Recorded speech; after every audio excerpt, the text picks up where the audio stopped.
घूम के गुजार देते हैं। बुखारी मुस्लिम में हदीस है, सैयदा आयशा सिद्दीक़ा रज़ी अल्लाह तआला अन्हा फरमाती हैं, आखिरी 10 दिन जो रमजान के होते थे हुजूर खुद भी बेदार होते थे, हमें भी बेदार करते थे। रसूल पाक सल्लल्लाहु तआला अलैहि वसल्लम ने पता है रोजेदार की फजीलत क्या बयान फरमाई? अल्लाह के महबूब सल्लल्लाहु तआला अलैहि वसल्लम फरमाते हैं कि रब फरमाता है इब्ने आदम का हर अमल उसके लिए, रोजा मेरे लिए। और फरमाया मैं खुद जज़ा दूंगा रोजे की, मैं खुद जज़ा दूंगा रोजे की। और हुजूर फरमाते हैं रोजा ढाल है, जो शख्स रोजादार हो वो बेहूदगी से, फुहशगोई से इज्तनाब करे। और अल्लाह के महबूब सल्लल्लाहु तआला अलैहि वसल्लम फरमाते हैं अगर कोई शख्स उसे गाली दे, अगर कोई शख्स उससे झगड़ा करना चाहे तो पता क्या जवाब दे? उसे कहे भाई मैं रोजेदार हूं, मेरे मनसब का तकाजा नहीं कि मैं तेरे साथ उलझूं। और रसूल पाक सल्लल्लाहु अलैहि वसल्लम फरमाने लगे ओहो इतनी बड़ी बात। हुजूर फरमाने लगे, ये सही मुस्लिम के लफ्ज हैं, करीम महबूब फरमाने लगे मुझे उस रब की इज्जत की कसम जिसके कब्जे में मोहम्मद अरबी सल्लल्लाहु अलैहि वसल्लम की जान है। हुजूर फरमाते रोजादार के मुंह की खुशबू अल्लाह ताला के नजदीक कयामत के दिन मुश्क की खुशबू से भी ज्यादा बुकत वाली होगी। इसके मुंह से जो खुशबू आती है कयामत में मुश्क पीछे रह जाएगा। और रब की बारगाह में सिर्फ रोजादार के मुंह से अगर तेरे मुंह की खुशबू रब को इतनी पसंद है तो तुझे भी तो अपने मनसब का ख्याल होना चाहिए। मेरे रसूल पाक अलैहिस्सलाम ने फरमाया रोजादार को 2 खुशियां मिलेंगी। एक खुशी उस वक्त मिलती है जब वो इफ्तार करता है, और फरमाया एक खुशी उस वक्त मिलेगी जब वो अपने रब से मुलाकात करेगा, जब वो उससे मिलेगा तो उस वक्त रोजादार को खुशी होगी। बुखारी मुस्लिम में हदीस है, सैयदा आयशा सिद्दीक़ा रज़ी अल्लाह तआला अन्हा फरमाती हैं आखिरी 10 दिन जो रमजान के होते थे हुजूर खुद भी बेदार होते थे, हमें भी बेदार करते थे। ये रातें बेदार रहने की हैं, शब कदर की तलाश की हैं। नबी पाक ने एतिकाफ फरमाया, कोशिश करें जो तो इत्काफ बैठ रहे हैं वो तो बड़े बाइस मुबारकबाद हैं, जो नहीं भी ना बैठ रहे वो भी अपने अपने इलाके की मसाजिद में कोशिश करें, 1 रात मिल जाए, 2 मिल जाए, 4 मिल जाए, जितना इजाफी टाइम मिले आखिरी 10 दिनों में वो मस्जिद में गुजारें। ज्यादा से ज्यादा वक्त कुरान पाक पढ़ें, इस्तिगफार पढ़ें, दुरूद पाक पढ़ें, ये 3 ही वजीफे इनके साथ। और रात का वक्त कोशिश करें क़याम में गुजरे, नवाफिल में गुजरे, जहां जहां भी आप इसको हमने जाया नहीं करना, तो जहां मौका मिले कोशिश फरमाएं, ये वक्त जाया करने वाला नहीं है। याद आती है तो आंसू भी निकलते हैं, दुआ भी निकलती है। थे कुछ लोग पिछले साल जो इस साल मौजूद नहीं है, वक्त तेजी से गुजर रहा है, तो ये सादतें बड़ी कीमती हैं, इनको जरूर हासिल फरमाएं। मेरे दोस्तों खुशी तो जो होगी सो होगी, लेकिन ये लफ्ज बड़े हसीन नहीं कि रोजादार की रब से मुलाकात होगी, ये ही लफ्ज बड़े बाकमाल नहीं। एक रवायत में तो ये है ना कि रोजा मेरे लिए है मैं उसकी जज़ा दूंगा, और एक रवायत में ये है कि रोजा मेरे लिए है और रब फरमाता है मैं खुद रोजे की जज़ा हूं। यानी बाकी नेकियों पर सवाब मिलेगा, रोजा रखने वाले को रब रहमान मिलेगा।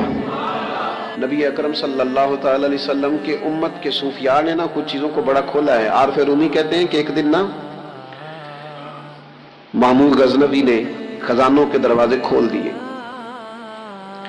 और फरमाया भाई मैंने आज हर चीज खोल दी है, जो जिस चीज पे हाथ रखेगा वो उसी की हो जाएगी। लोग दौड़े, कोई सोने की तरफ, कोई चांदी की तरफ, कोई जायदादों की तरफ, कोई खजाने की कुंजियों की तरफ, कोई बड़े बेहतरीन घोड़े और ऊंटों की तरफ। लोग दौड़ गए, जो जिस पे हाथ रखेगा उसी का। सब भाग गए, अय्याज बैठा है। ना वो हुस्न में रही शोखियां, ना वो इश्क में रही गर्मियां, ना वो गजनवी में तड़प रही, ना वो खम है जुल्फे अय्याज में। वो लज्जतें कहां।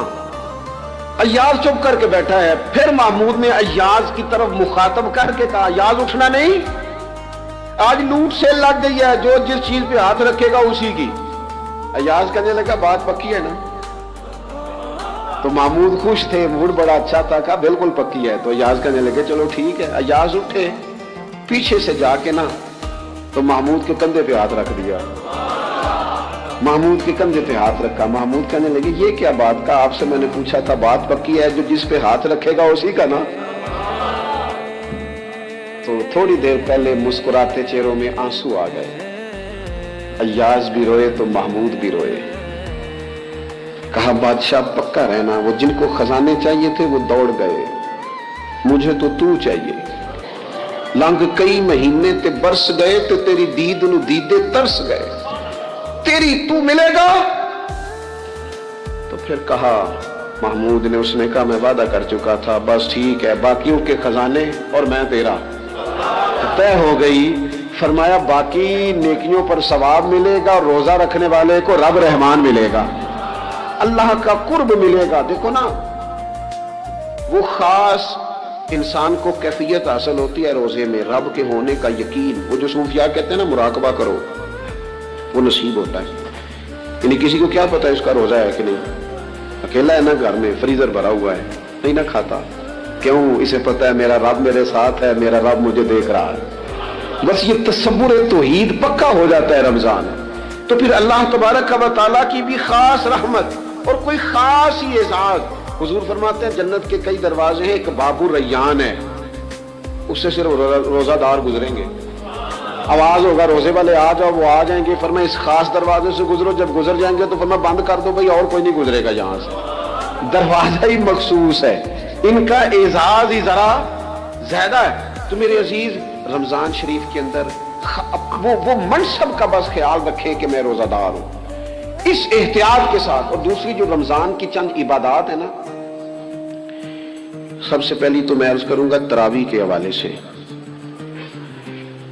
ये बात याद रख लें कि नबी पाक अलैहिस्सलाम ने फरमाया जिसने ईमान और एहतसाब की नीयत के साथ रमजान में क़याम किया, अल्लाह उसके पिछले सारे गुनाहों को माफ फरमा देगा। और एक मकाम पर नबी पाक सल्लल्लाहु ताला अलैहि वसल्लम ने बयान किया, ये मिशकात में मौजूद है। हुजूर फरमाते हैं रमजान और कुरान दोनों क़यामत के दिन बंदे की शफाअत करेंगे। रमजान कहेगा या अल्लाह मैंने इसे दिन भर खाना खाने से बाज रखा और तेरी बारगाह के हुक्म के मुताबिक इसने अपने आप को इन चीजों से बचा के रखा। और कुरान कहेगा मालिक रात मैंने इसे नींद से रोके रखा। क्या मतलब? इसने खड़े होकर इबादत की।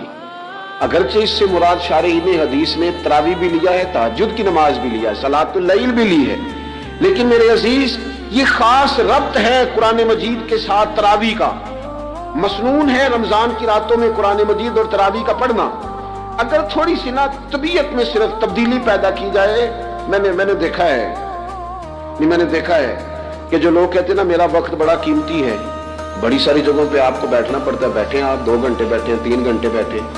मैंने देखा है लोग जाते किसी दफ्तर में तो रात को ही चले जाते हैं, उस इलाके में खड़े हैं, पासपोर्ट के दफ्तर खड़े हैं, शनाख्ती कार्ड के दफ्तर खड़े हैं, इमिग्रेशन की लाइनों में खड़े।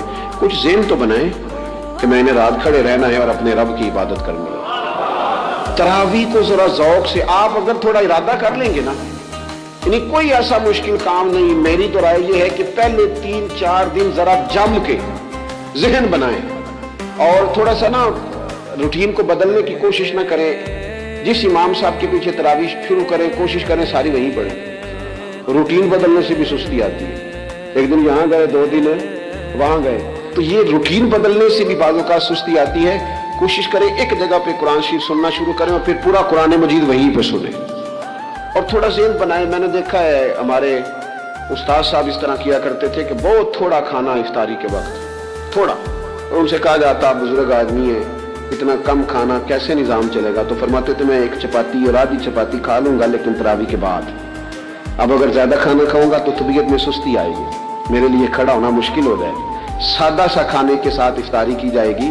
और तरावी के लिए अपने आप को ज़हनी कहाँ टाइम मिलता है सारा साल कुरान पढ़ने सुनने का? ये तो अल्लाह ने मौका अता फरमाया है। तो थोड़ा सा अगर दिलचस्पी पैदा की जाए, बड़ा बड़ा सोना कुरान मजीद पढ़ा जाता है मसाजिद में, बच्चे बड़ी बड़ी खूबसूरती से, तो अल्लाह का शुक्र है जगह जगह पे। और मसाजिद के अलावा भी मैंने देखा है, हमसे लोग मुतालबा करते हैं कि हमारी फैक्ट्री में रात को भी काम होता है, इतने सारे वर्कर हैं तो बच्चा कोई मिल जाए कुरान शरीफ सुनाए, फलानी जगह भी इतने लोग हैं तो अगर मौका मिल जाए, तो अगर थोड़ा ज़हन बनाया जाए, शौक पैदा किया जाए, तो अल्लाह ताला फजल फरमाता है, इंसान को ताकत मिलती है खड़े रहने की। एक तो तरावी, रोजा, तरावी, और तीसरी बात है सहर और इफ्तार।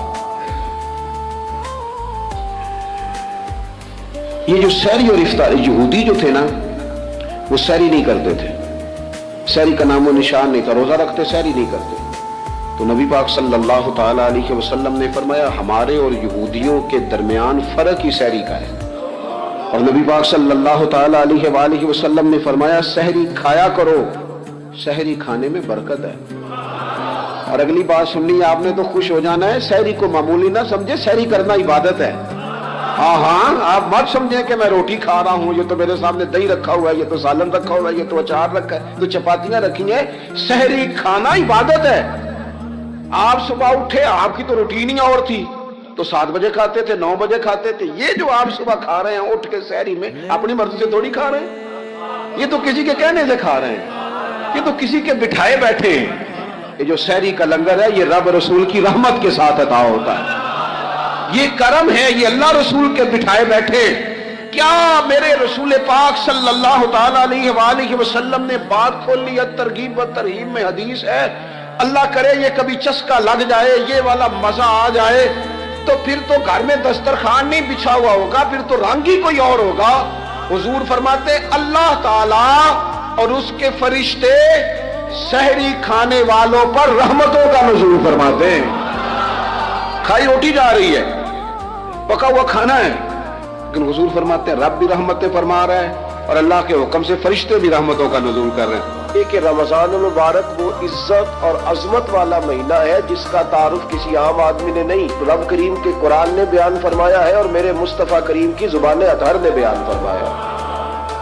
لیکن آنے سے پہلے بخاری مسلم میں حدیث ہے، حضرت سلمان فارسی رضی اللہ تعالیٰ عنہ کہتے ہیں رمضان شروع ہونے سے پہلے نبی پاک نے ہمیں مسجد میں بلایا اور خطبہ ارشاد فرمایا باقاعدہ، اور ارشاد فرمایا لوگوں تم پر ایک مہینہ آنے والا ہے جس میں اللہ اپنے بندوں پر خاص قسم کی رحمتوں کا نزول فرماتا ہے۔ خود رسول پاک نے ہمیں کس قدر زیادہ اس مہینے کا اکرام کرنا ہے اور کس قدر زیادہ اس کو اہمیت دینی ہے اور کس قدر زیادہ ہمارے لیے وہ باعث عظمت ہے کہ جس مہینے کے فضائل خود رسول پاک علیہ السلام نے بیان فرمائے۔ اور نبی پاک صلی اللہ علیہ وسلم نے فرمایا کہ اس مہینے میں تم نفل پڑھو گے تو اللہ فرض کے برابر ثواب عطا فرمائے۔ حضرت انس بن مالک رضی اللہ تعالیٰ عنہ فرماتے ہیں جب نبی پاک علیہ السلام نے رمضان کی شان بیان کی تو صحابہ کا یہ مزاج بن گیا کہ وہ اپنے سارے کام رمضان سے پہلے سمیٹ لیتے تھے، رمضان شریف سے پہلے سارے کام سمیٹ لیتے، لینے دینے کے معاملات صاف کر لیتے، خریداری ہو جاتی، گھر کے اندر کوئی کام کرانا ہوتا تو وہ رمضان سے قبل کرا لیتے۔ یکم رمضان کو وہ مسجدوں میں ڈیرے لگا لیا کرتے، وہ کہتے تھے نیکیاں جمع کرنے کے ایام۔ سب سے مصروف ترین زندگی ہمارے نبی پاک صلی اللہ علیہ وسلم کی زندگی ہے۔ 23 سالوں میں نبی پاک علیہ السلام نے 2300 سالوں سے بھی زیادہ کام کیا۔ بڑا مصروف وقت تھا حضور کا، بڑا مصروف۔ ہمارے یہاں نا میں ایک جگہ پہ حاضر تھا تو ایک بزرگ تقریر فرما رہے تھے، وہ کہہ رہے تھے اب خانقاہوں میں جو اللہ اللہ ہو رہی ہے وہ چھوڑ کے باہر نکلو، اب میدان میں نکلنے کا دور ہے۔ تقریر ختم ہوئی تو میں نے کہا حضرت ناراض نہ ہوئیے گا، ویسے کون سی خانقاہ میں اللہ اللہ ہو رہی ہے جہاں سے آپ باہر نکالنا، تو